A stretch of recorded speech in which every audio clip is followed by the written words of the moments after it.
మీరు ఆడిషన్ ఇచ్చి వచ్చిన తర్వాత వస్తుంది అనుకున్నారు క్యారెక్టర్, అసలు వచ్చిన తర్వాత ఎలా ఫీల్ అయ్యారు, అసలు ఎలా ఉండేది మీ ఎక్స్ప్రెషన్? కానీ అస్సలు వస్తుందని అనుకోలేదండి, అస్సలు వస్తుంది అనుకోలేదు.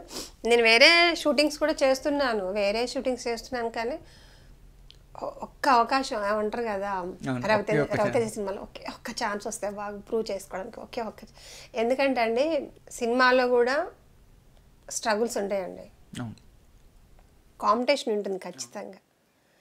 నాకు ఎప్పుడు రాలేదు అది, ఒక బాహుబలి ఒకటి వచ్చింది అంటే చాలా సినిమాలు చేస్తున్నాను కానీ అందరూ చూడరు కదా, గుర్తింపు వచ్చే character Baahubali. Rajamouli sir, Karthikeyan sir, Valli ma'am, Rama ma'am అసలు లైఫ్లో మర్చిపోలేను, వాళ్ళు కూడా ఒక మంచి గిఫ్ట్ అనమాట నాకు ఇచ్చింది బాహుబలి.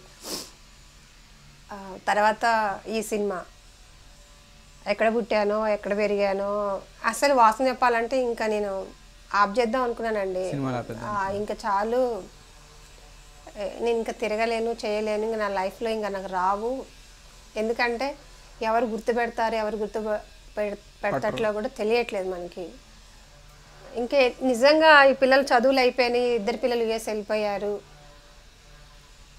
ఇంకా ఓకే ఆ కళామ తల్లి వల్ల నేను కొంచెం బాగా మంచిగానే సెటిల్ అయ్యాను, హ్యాపీ. ఎక్కడో ఉన్నదాన్ని తీసుకొచ్చి ఒక పేరు ఒకటే వచ్చింది. ఎంతమంది ఏమనుకున్నా సరే నేను చాలా గొప్పగా ఫీల్ అవుతాను, ఎక్కడో పుట్టి ఎక్కడో పెరిగాను. కొన్ని కోట్ల మంది ఉన్నారు, అందరికీ రాత రాయడు. పాన్ ఇండియా లెవెల్లో మీరు ఫేమస్ మేడం ఇప్పుడు.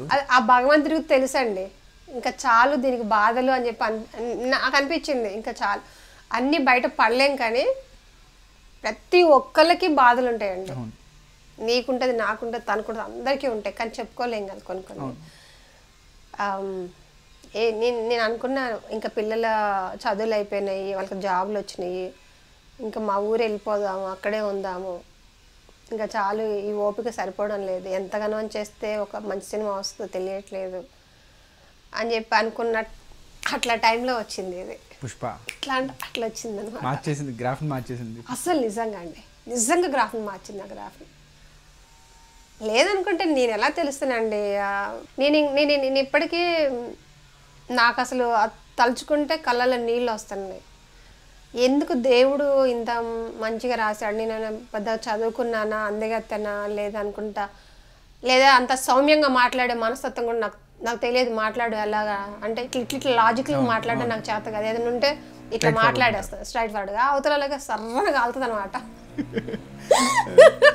ఇట్లా గాలి ఇట్లా ఫైట్కి వస్తారు, కానీ నాతో ఎవరైతే అంత ఫైర్గా మాట్లాడతారో వాళ్ళే నాతో మళ్ళీ మంచిగా ఉంటారు, అది ట్రూ. నా లైఫ్లో ఎవరితో అయితే ఫైట్ చేస్తానో వాళ్ళే నాతో ఆఖరికి మళ్ళీ వాళ్ళే క్లోజ్ అవుతారు. చాలా మందికి కూడా ఎక్స్పీరియన్స్ ఉంటుంది, అదే ఎవరైతే ముందు గొడవ పడతారో వాళ్ళే క్లోజ్గా ఉంటూ ఉంటారు ఫస్ట్, తర్వాత కూడా నాకు ఇట్లా అండి అట్లా అండి అవునండి నాకు అస్సలు తెలియదండి ఇట్లా మాట్లాడడం, లాజిక్లు అసలు లౌక్యం తెలియదు, లాజిక్లు తెలియదు. లాజిక్లు తెలియాల్సిన అవసరం లేదు మేడం, టాలెంట్ ఉంటే చాలు. అది ఆయన రాసిచ్చింది, ఇంకా ఫ్యూచర్లో ఏం జరుగుతుందో కూడా నా చేతుల్లో లేదు, నాకు తెలియదు. ఇట్లా పట్టుకొని ఇట్లా చేయి పట్టుకొని ఇట్లా కూర్చోబెట్టి కళ్ళతోనే ఒక ధైర్యం అనమాట, అమ్మ నా కొడుకు ఇలా అట్లా పక్కన అజయ్ వాళ్ళు వచ్చేసి అంటే ఎంత స్ట్రగుల్. మీరు చూసారా ఆ షార్ట్లో నేను ఏడుస్తుంటే నా కొడుకు కూడా నాకు వెళ్ళి చూసి ఇట్లా